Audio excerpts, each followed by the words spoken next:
7 mois après mon mariage, j'ai accidentellement entendu une conversation entre mon mari et l'étudiante pauvre qu'il parrainait.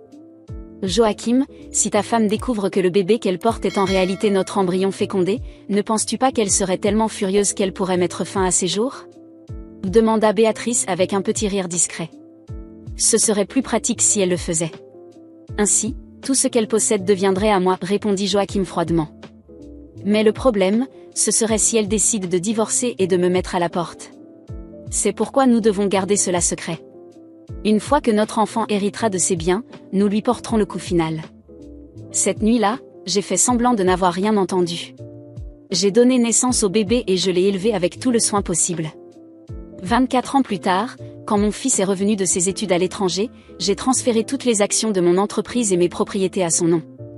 Lors d'une conférence de presse, Béatrice, la jeune femme autrefois humble, est apparue au bras de mon mari, tenant un test de maternité. Elle s'est approchée de moi et a déclaré : « André est mon fils biologique. Tu me l'as volé toutes ces années. Il est maintenant temps de me le rendre. » Mon fils a également posé un accord de divorce devant moi, d'une voix froide et calculatrice, a dit : « Signe cela et divorce de mon père. Ainsi, nous pourrons enfin être la famille de 3 que nous aurions toujours dû être. Et, en considération pour m'avoir donné naissance et élevé, je te verserai une pension mensuelle de $200. » J'ai esquissé un léger sourire et j'ai répondu : « D'accord. » Camilla, n'avais-tu pas une réunion importante du conseil d'administration aujourd'hui ? Pourquoi travailles-tu encore ici dans le bureau ? Joachim est entré avec une tasse de lait chaud, la posant délicatement devant moi, utilisant ce ton doux qu'il employait toujours. J'ai fermé mon ordinateur portable et je lui ai rendu son sourire. La professeure d'André a mentionné qu'il toussait un peu dernièrement. J'ai pris un rendez-vous avec un pédiatre spécialiste pour demain. Touché, Joachim a caressé mes cheveux. Tu t'inquiètes toujours tellement. Quand André grandira, il te sera certainement éternellement reconnaissant. Je l'ai regardé droit dans les yeux et j'ai répondu fermement. Bien sûr, je suis sa mère. Si je ne prends pas soin de lui, qui le fera ? Ému par mes paroles, Joachim a souri chaleureusement. Tu es incroyable. M'épouser et élever André ensemble a été la plus grande bénédiction de ma vie. Je l'ai regardé dans les yeux, qui semblaient pleins d'un amour sincère, et je lui ai adressé un léger sourire sans rien dire. Joachim et moi étions ensemble depuis 10 ans, 3 ans de relation et 7 ans de mariage. Pendant cette décennie, il avait toujours pris soin de moi quand j'étais malade ou fatiguée, me faisait des surprises inattendues et m'enlaçait avec passion, me murmurant qu'il m'aimerait pour toujours. Si je n'avais pas entendu cette conversation, je n'aurais jamais cru que l'homme qui disait m'aimer tant pouvait me trahir de cette manière. Tata Béatrice, tu es enfin arrivée. La voix joyeuse d'André a résonné depuis le salon. Je me suis levée immédiatement et suis sortie du bureau, juste pour voir Béatrice entrer avec confiance. Elle a pris mon fils dans ses bras et lui a donné un baiser sur la joue, comme si c'était la chose la plus naturelle du monde. « Andrezino, tu m'as manqué ?» l'a-t-elle demandé, tandis que ses yeux se posaient sur moi.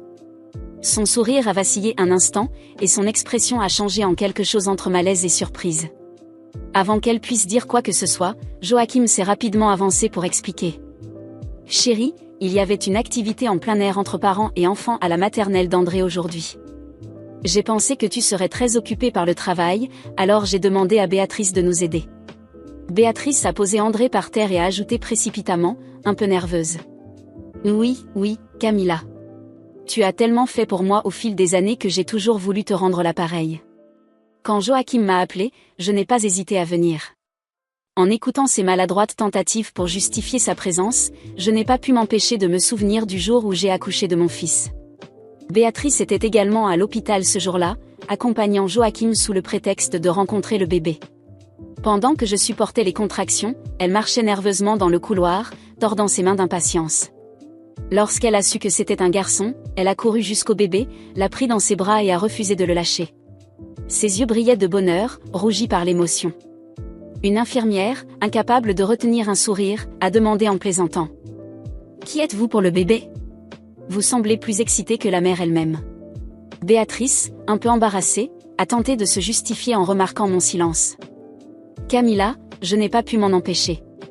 André est tellement adorable que j'ai fini par lui donner un bisou sans m'en rendre compte. Tu n'es pas fâchée, n'est-ce pas ? » J'ai souri légèrement et j'ai répondu calmement. « Bien sûr que non. J'ai été tellement occupée par le travail que, parfois, je néglige ma famille. Je te suis très reconnaissante de bien vouloir m'aider avec André. En entendant cela, Béatrice et Joachim ont semblé se détendre. André a couru vers moi avec une expression innocente et a demandé: Maman, tu vas travailler aujourd'hui ou venir à la maternelle avec papa et moi? J'ai caressé sa tête et lui ai demandé doucement: Que préfères-tu que maman fasse? Sans hésiter, André a répondu: Je veux que maman travaille et que tata Béatrice emmène papa et moi à la maternelle. Comme s'il craignait qu'André dise quelque chose d'inapproprié, Joachim l'a rapidement pris dans ses bras et a expliqué: Chérie, André veut seulement que tu ne sois pas distraite par autre chose que ton travail. L'autre fois, il m'a même demandé de ne pas te déranger parce que tu travailles tellement dur. Béatrice a hoché la tête et a commenté: André est un enfant tellement attentionné. Avec une mère aussi incroyable que toi, Camilla, pas étonnant qu'il soit si bien élevé. Souriant, j'ai répondu à mon fils: Très bien, nous ferons ce qu'André dit. En entendant cela, André a sauté de joie, m'ignorant complètement et prenant la main de Béatrice et Joachim, les menant vers la porte. En les regardant s'éloigner ensemble, j'ai laissé un léger sourire traverser mon visage avant de retourner à mon bureau. Peut-être pensait-il que je ne remarquais rien, mais j'étais bien plus consciente qu'il ne l'imaginait. J'ai observé le trio quitter la maison comme s'ils formaient une famille parfaite. Andrés, tenant les mains de Béatrice et Joachim, semblait si heureux, si innocent, inconscient de tout ce qui se passait réellement autour de lui. Le sourire affiché sur le visage de Béatrice était audacieux, triomphant. Joachim, de son côté, arborait une expression confiante, presque méprisante, comme s'il était certain que ses actions ne seraient jamais découvertes. Je fermai calmement la porte et retournai à mon bureau, mais mon esprit était bien loin du travail. Cette mise en scène constante durait depuis des années, mais désormais, ils avaient franchi toutes les limites. Béatrice se sentait tellement à l'aise chez moi qu'on aurait dit qu'elle était la maîtresse de maison. Mon propre fils, celui que j'avais porté pendant 9 mois, que j'avais élevé et protégé, ne semblait même pas hésiter à préférer sa compagnie à la mienne.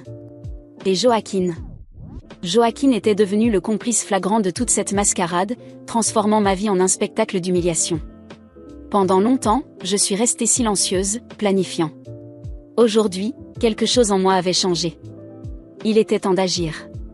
Je savais que je ne pouvais pas agir sur un coup de tête, alors je me suis assise pour organiser mes pensées. Je devais démanteler leurs fausses félicités petit à petit, avec précision. J'avais assez d'informations pour ruiner Joachim et Béatrice d'une manière dont ils ne se remettraient pas de sitôt. Mes mains tremblaient légèrement alors que je tapais sur l'ordinateur, rassemblant tous les documents, emails et preuves que j'avais accumulés au fil des années. Joachim pensait que j'étais naïve, mais il ignorait que j'avais accès à tous ses comptes bancaires, à ses emails et même à ses messages avec Béatrice. Au cours des semaines suivantes, j'ai continué à jouer mon rôle de femme et de mère. Je préparais les dîners, m'occupais de la maison et maintenais ma routine de travail, mais intérieurement, je mettais en place le plan parfait pour ma vengeance. Je commençais avec Joachim. Un matin, alors qu'il prenait son café, je mentionnais négligemment que l'entreprise traversait des difficultés financières. J'aurais besoin de ta signature pour quelques transferts mentis, lui tendant un document falsifié qui, en réalité, transférait une partie de ses actions à mon nom. Distrait comme toujours, Joachim signa sans même lire. Pendant ce temps, je gardais Béatrice occupée avec les aides qu'elle réclamait sans cesse. Elle pensait profiter de moi, mais j'utilisais chaque demande comme une opportunité pour accumuler davantage de preuves de sa dépendance financière vis-à-vis de Joachim, ce qui me serait utile plus tard. Le jour de l'anniversaire d'Andrés marqua un tournant. Comme toujours, nous organisâmes une grande fête à la maison. Béatrice arriva tôt, portant un énorme cadeau, prétendant être la marraine idéale. Joachim ne put dissimuler l'éclat dans ses yeux en la voyant. Tout au long de la fête, ils échangeaient des regards complices, et Andrés courait dans ses bras comme si elle était sa véritable mère. Assister à cette scène fut douloureux, mais cela renforça ma détermination comme jamais auparavant. Lorsque tous les invités furent partis, je m'approchai d'Andrés. Il était assis sur le canapé, excité par les cadeaux qu'il avait reçus. Je m'assis à côté de lui et lui demandai calmement: Andrés, tu crois que tata Béatrice t'aime beaucoup? Il sourit. Bien sûr, maman. Elle m'apporte toujours des choses cool et joue avec moi. J'acquiesçai, tentant de garder mon calme. Et tu crois que ton papa l'aime beaucoup aussi? Andrés s'arrêta un instant, visiblement confus par ma question. Je pense que oui. Ils sont amis, non? Je souris et caressai ses cheveux. Oui, bien sûr. Amis. L'innocence d'Andrés me poignardait comme un couteau, mais je savais qu'il n'était qu'un pion dans le jeu de Joaquin et Béatrice. Je ne pouvais pas lui en vouloir, mais je ne pouvais pas non plus le laisser ignorer la vérité encore longtemps. Je devais le protéger, même si cela signifiait détruire l'image qu'il avait de son père. Quelques semaines plus tard, mon plan était en mouvement. D'abord, je contactai l'avocat de la famille, une personne en qui Joaquin avait une confiance aveugle, mais qui, en réalité, me soutenait davantage. Je lui expliquai la situation et lui montrai les preuves que j'avais rassemblées. Choqué, il accepta de m'aider. Nous préparâmes les documents nécessaires pour geler les comptes de Joaquin et garantir qu'il n'ait plus accès aux biens de la famille. Le jour où tout s'effondra pour eux, je m'assurai d'être à la maison. Joaquin rentra plus tôt que d'habitude, visiblement en colère. « Camilla, pourquoi mes comptes sont bloqués ? Qu'est-ce que tu as fait ?» cria-t-il en entrant dans le salon. J'étais assise sur le canapé, calmement en train de boire une tasse de thé. Je le regardais avec le sourire le plus serein que je pouvais afficher. J'ai tout bloqué. Je pensais que ce serait plus sûr ainsi. Après tout, toi et Béatrice avez un historique de dépenses irresponsables. Le visage de Joaquin pâlit. Comment tu sais pour ? Avant qu'il ne termine, Béatrice entra précipitamment dans la maison, l'air paniqué. Joaquin, mon compte est aussi bloqué. Je n'ai accès à rien. Je me levai lentement et marchai vers eux. Vous pensiez pouvoir me duper éternellement, n'est-ce pas ? Mais vous avez oublié une chose, il ne faut jamais sous-estimer quelqu'un qui a de la patience et des informations. Je leur montrai une pile de documents. Voici toutes les preuves des virements que tu as fait à Béatrice, les relevés des fois où tu as utilisé l'argent de l'entreprise pour payer ses dettes, et même les messages où vous discutiez de comment me tromper. Béatrice tenta de se justifier, mais je l'interrompis. Épargne ton énergie. J'ai déjà tout envoyé au conseil d'administration et à l'avocat. Oh, et Joaquin, le divorce est en cours. Bonne chance pour te relever après que tous nos biens soient divisés, conclus-je avec un sourire triomphant. Ils restèrent figés, sans voix, alors que je me tournais pour monter les escaliers. À cet instant, je savais que j'avais gagné. Peu importait ce qui se passerait ensuite, j'avais repris le contrôle de ma vie. Et eux, enfin, payaient le prix de leur trahison. Après ce jour, la vie de Joaquin et Béatrice a commencé à s'effondrer de manière inévitable.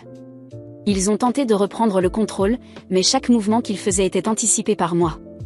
Je les avais laissés sans ressources financières et exposés publiquement, et ce n'était que le début.